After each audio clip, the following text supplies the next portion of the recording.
இந்தியாவிலே செழித்தோங்கும் இந்த பொருளாதாரம், భారత్ చైనాలో విజృంభిస్తున్నటువంటి ఆర్థిక వ్యవస్థ, do not imagine that it is an unmitigated prosperity or great good. ஏதோ ஒரு பொழுதும் தொய்ந்து போகாதபடி தொடர்ந்து மேலே சென்று கொண்டே செழித்துக் கொண்டே இருக்கும் என்பதாக நீங்கள் யோசிக்க வேண்டாம். అదంత గొప్ప సౌభాగ్యం అని అనుకోవద్దండి. Oh, there is an inbuilt disease there. அங்கே உள்ளடக்கி ஒரு வியாதி இருக்கிறது. దాని లోపల వ్యాధి దాగి ఉన్నది. So already we have a spate of divorces. ஏற்கனவே விவாகரத்துகள் எவ்வளவோ இப்பொழுது ஆரம்பமாகிவிட்டன. మితిమించినటువంటి విడాకులు, And drunkards, குடிகாரர்கள், త్రాగుబోతులు, and vile livers காட்டு பிராண்டித்தனமாக வாழ்கிற மக்கள், దుష్ట జీవితాలు జీవించేవారు arising from this present prosperity. இப்பொழுது செழிப்பினால இப்படிப்பட்டவர்கள் எழுப்பி Economic boom. இந்த பொருளாதார செழிப்பினால இப்படிப்பட்டவர்கள் தான் எழுப்பி வந்திருக்கிறார்கள். ఈ ఆర్థిక సౌభాగ్యం వల్ల తయారవుతున్నారు. There are no moral resources or safeguards for these nations. இந்த தேசங்களுக்கு சன்மார்க்க ரீதியான பாதுகாப்போ அளவுகளோ ஏதும் இல்லை. ఈ దేశాన్ని నైతికంగా కాపాడే వనరులు లేవు. They have never acknowledged their debt to the Bible. బైబిల్కి తమடைய கடனாளியாக இருப்பதை ஒரு பொழுதும் அவர்கள் ஒத்துக்கொள்ளவே இல்லை. బైబిల్కి వారు ఎంత రుణపడి ఉన్నారో వారు దాన్ని అంగీకరించలేదు. The very concept of liberty comes from the Bible. விடுதலை என்ற எண்ணமே பைபிளில் இருந்து தான் வருகிறது. స్వేచ్ఛ సిద్ధాంతం అనేది బైబిల్ నుండి పుట్టినది. There is no true liberty without the Bible. Bible இல்லாதபடி உண்மையான விடுதலை ஏதும் இல்லை. బైబిల్ లేకుండా నిజమైన స్వేచ్ఛ లేదు. Slavery of any sort cannot coexist with the Bible. பைபிளோடு கூட எவ்விதமான அடிமைத்தனமும் சேர்ந்து இருக்க முடியாது. ఏ విధమైనటువంటి బానిసత్వం కూడా బైబిల్తో కలిసిమెలిసి జీవించలేదు. You cannot keep a Bible in your hands and live the life of a hypocrite. பைபிளை உங்க கரங்களிலே கொண்டவர்களாக மாய்மாலக்கார வாழ்க்கையை உங்களால் வாழ்ந்து கொண்டே இருக்க முடியாது. బైబిల్ ని చేతిలో పెట్టుకుని ఒక వేషధారిగా నువ్వు బ్రతకలేవు. It's impossible. அது முடியாத காரியம். అది అసాధ్యము. Your conscience will condemn you. உங்களுடைய மனசாட்சியை உங்களை ஆக்கினைக்குள்ளாக தீர்க்கும். నీ మనసాక్షిని ఖండిస్తుంది. Your children will grow up and say, we learned evil from you.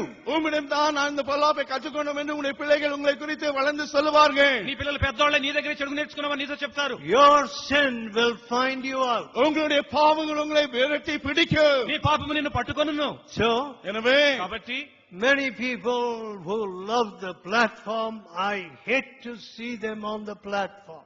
பிரசங்க மேடைக்கு வரும்படியாக வாஞ்சிக்கிற அப்படிப்பட்ட மக்களை சந்திப்பதை நான் வெறுக்கிறேன். వేదికను இங்க வருவதை நான் வெறுக்கிறேன். వేదికను ప్రేమించేటటువంటి వాళ్ళు కనుక వేదిక మీద కనబడితే నాకెంతో ఇష్టం. But కానీ the platform is fraught with danger. பிரசங்க மேடையிலே ஆபத்துகள் உள்ளடக்கி இருக்கிறது. ప్రసంగ వేదిక ప్రమాదములతో కూడుకొని The ఉన్నది. only way to remain and endure in your life or ministry உங்களுடைய ஆவிக்குரிய வாழ்க்கையிலோ ஊழியத்திலேயோ நிலைத்திருக்கக்கூடிய ஒரே முறை என்னவென்றால், నీ జీవితంలో సేవలో నిలిచి ఉండి కొనసాగాలంటే to establish this law in your heart. இந்த சட்டத்தை உங்களுடைய இருதயத்திலே நீங்கள் நிரூபிக்க வேண்டும். నీ హృదయంలో ఈ చట్టం రాయబడాలి. స్థిరப்படுத்த வேண்டும். నీ హృదయంలో ఈ చట్టం రాయబడి ఉండాలి. What is it? அது என்ன? ఏమిటది?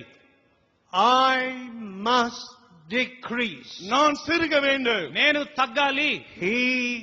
Jesus must increase. இயேசு பெருக வேண்டும். యేసు హెచ్చాలి. So, எனவே కాబట్టి it's in inverse proportion. எனவே இது நேர்மாறான ஒரு காரியமா இருக்கிறது. అది అలాగా నిష్పత్తిలో సాగేటటువంటిది. The more down you get, நீ எவ்வளவு கீழே சொல்கிறாயோ, నువ్వెంత క్రిందకు దిగుతావో the glory of God is seen more. அந்த அளவு தேவனுடைய மகிமை அதிகமாக வெளிப்படும். అంత ఎక్కువగా దేవుని మహిమ కనిపిస్తుంది. But many people have got this proportion wrong. ஆனால் இந்த அளவை அநேக தவறாக தெரிந்து చాలా கொண்டிருக்கிறார்கள். మంది తప్పుగా ఈ దామాషా కలిగి ఉన్నారు. They think, oh, I need to change 2 quotes in this broadcast.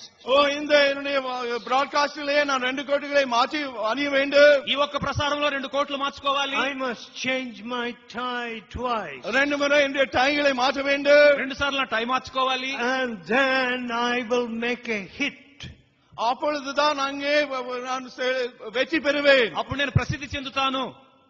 I will gain these people. இந்த ஜனங்களை அப்பொழுது நான் பெற்றுக்கொள்வேன். అప్పుడు ఈ మనుషులను లోపరుచుకుంటాను. I will score hits on their pockets, அவருடைய பாக்கெட்டை wallets. அவருடைய பண பையிலிருந்து விதமாக நான் பணத்தை பெற்றுக்கொள்ள முடியும். వాళ్ళ డబ్బుల సంచులు ఖాళీ చేస్తాను. Yes. అవును. Preachers that can only shoot at wallets. வெறும் பண பையை மட்டுமே பார்த்து பிரசங்கிக்கக்கூடிய அப்படிப்பட்ட மக்கள், డబ్బు సంచుల మీద మాత్రమే గురిపెట్టే They బోధకులు. are the enemies of righteousness. நீதியின் பகைஞர்கள் அவர்கள். వారు నీతికి విరోధులు. May God save our pulpits. தேவனுடைய பிரசங்க மேடைகளை காப்பாற்றுவாராக. దేవుడు మన ప్రసంగ పీఠములను కాపాడును గాక. From such preachers. அப்படிப்பட்ட பிரசங்கமாகவும் இருந்து అలాంటి బోధకుల బారి నుండి. Now, my dear friends, அன்பான நண்பர்களே, ప్రియ స్నేహితులారా, God had established a law. தேவன் ஒரு சட்டத்தை அங்கு ஸ்தாபித்திருக்கிறார். దేవుడు ఒక చట్టాన్ని స్థిరపరిచారు. ஸ்தாபித்திருந்தார். Exodus chapter 30. யாத்ராகமம் 30ஆம் அதிகாரம். నిర్గమకాండము 30వ అధ్యాయము. You know, either God did not want people to gloat in numbers or in the arm of their flesh. ஆண்டவர் ஜனங்கள் தங்களுடைய எண்ணிக்கையிலேயோ இல்லைன்னா மாம்ச பயத்திலேயோ அவர்கள் பெருமை பாராட்டபடி இருக்கும்படியாக ஒன்று அவர் விரும்பினார். వారి కండబలాన్ని బట్టి గాని వారి సంఖ్యా బలాన్ని గట్టి గాని వాళ్ళు అతిశయించడాన్ని దేవుడు ఇష్టపడలేదు. So, எனவே కాబట్టి He did not favor the counting of people. எனவே ஜனங்களை லக்கமிடுவதை அவர் விரும்பவில்லை. కాబట్టి ప్రజల సంఖ్య లెక్కించడాన్ని దేవుడు ఇష్టపడలేదు. 12th verse. 12ஆம் வசனம். 12వ వచనము. When thou takest the sum of the children of Israel నీవు ఇశ్రాయేలు after లెక్కించును. their number, இஸ்ரவேல் புத்திரர் ரக்கத்தின்படி நீ கணக்கு பார்க்கும் பொழுது నీవు ఇశ్రాయేలు లెక్కించునప్పుడు then shall they give every man a ransom for his soul unto the Lord. ஒவ்வொருவனும் எண்ணப்படும் சமயத்தில் When தந்தன் thou numberest them. ஒவ்வொருவனும் எண்ணப்படும் சமயத்தில் தந்தன் ஆத்மாவுக்காக கர்த்தருக்கு மீட்கும் பொருளை கொடுக்க கடவன். వారు లెక్కింపడి వేళకు ప్రతివాడు యెహోవాకు తన ప్రాణ పరిక్రయదం ఇచ్చుకొనవలెను. That there be no plague among them when thou numberest them. அவர்களை எண்ணும்போது அவர்களுக்குள்ளே ஒரு வாதை உண்டாகாதபடிக்கு. నీ వారిని లెక్కించినప్పుడు వారిలో ఏ తెగులును పుట్టదు. What? என்ன? ఏమిటి? You need to pay a ransom. நீ ஒரு மீட்கும் பொருளை கொடுக்க வேண்டும். నీవు క్రయధనాన్ని చెల్లించాలి.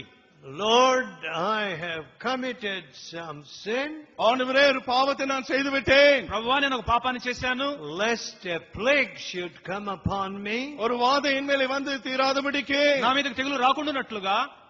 You know, friends, அன்பானவர்களே, స్నేహితులారా, statistics, புள்ளி விவரங்கள், లెక్కలు, గణాంకాలు sometimes they equate it with what it costs to gain one member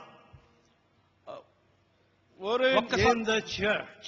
சபையிலே ஒரு ஆத்மாவை ஆதாயம் பண்ணுவதற்கு என்ன கிரயமான்? Say,